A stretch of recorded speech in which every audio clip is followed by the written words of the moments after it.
Souls അല്ലെങ്കിൽ positive souls, ഇതിൽ ഏത് സോളിനെ പറ്റിയിട്ട് അറിയണ്ടേ? നെഗറ്റീവും ഉണ്ട്, എല്ലാം അറിയണം. ഇപ്പം റോജി ഏറ്റവും കൂടുതൽ പറയുന്നത് നമ്മളുടെ ഉള്ളിലിരിക്കുന്ന സോളിനെ പറ്റിയിട്ട്, അതായത് എനർജി, നെഗറ്റീവ് എനർജിയും പോസിറ്റീവ് എനർജിയും ഉള്ളൊരു സോളിനെ പറ്റിയിട്ട്. അതായത് ആ സോൾ ഇല്ലെങ്കിൽ നമുക്ക് നിൽക്കാൻ പറ്റില്ല, അല്ലെങ്കിൽ അങ്ങനെയാണെന്നുള്ള കാര്യങ്ങളൊക്കെ റോജി പറയുന്നുണ്ട്. അപ്പോൾ ആ ഒരു നമ്മുടെ ഉള്ളിലുള്ള സോളിനെ പറ്റിയാണ് ഞാൻ ചോദിക്കുന്നത്. ഓക്കെ, ബേസിക്കലി ഒരു കാര്യം എന്താണെന്ന് പറഞ്ഞു കഴിഞ്ഞാൽ, നമ്മൾ ഈ ദൈവത്തെ പ്രാർത്ഥിക്കുന്നതും നമ്മൾ അമ്പലങ്ങളിൽ പോകുന്നതും പള്ളിയിൽ പോകുന്നതും എല്ലാം നമുക്ക് എനർജി ലഭിക്കാനാണ്. ആക്ച്വലി നമ്മുടെ ശരീരത്തിന് ആ എനർജിയുടെ ആവശ്യമില്ല. പക്ഷേ ഈ എനർജി മറ്റൊന്നിലോട്ടോ പോകുന്നുണ്ട്. ആ എനർജി നമ്മുടെയൊക്കെ സംഭരിക്കുന്നത് നമ്മുടെ ഉള്ളിലിരിക്കുന്ന സോളാണ്. നമ്മൾ പ്രാർത്ഥിക്കുന്നതും മെഡിറ്റേഷൻ ചെയ്യുന്നതും മന്ത്രങ്ങൾ ജപിക്കുന്നതും തുടങ്ങിയുള്ള എല്ലാ കാര്യങ്ങളും ചെയ്യുന്നതും നമ്മുടെ ഉള്ളിലിരിക്കുന്ന മറ്റെന്തോ ഒന്നിനു വേണ്ടിയിട്ടാണ്. ആ ഒന്നിൽ നിന്നാണ് ഈ പറയുന്ന പോസിറ്റീവ് ഊർജ്ജം ഡെവലപ്പ് ആവുന്നത്.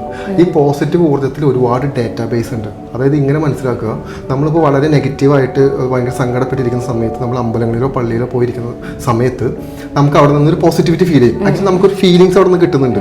നമ്മൾ പ്രാർത്ഥിക്കുമ്പോഴൊക്കെ ഫീലിങ്സ് കിട്ടുന്നുണ്ട്.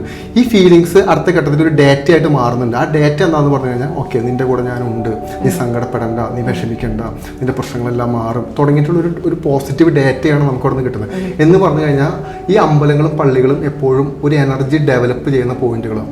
ഈ പോയിന്റുകളിൽ ഈ പറയുന്ന പോസിറ്റീവ് ഊർജ്ജമാണ് ഏറ്റവും കൂടുതൽ നിൽക്കുന്നത്. നമ്മുടെ ഉള്ളിൽ പോസിറ്റീവായ ഊർജ്ജം ഇല്ലാത്തത് കൊണ്ടാണ് നമ്മൾ ഈ പറയുന്ന സ്ഥലങ്ങളെല്ലാം നമ്മൾ ഡിപ്പെൻഡഡ് ആവുന്നത്.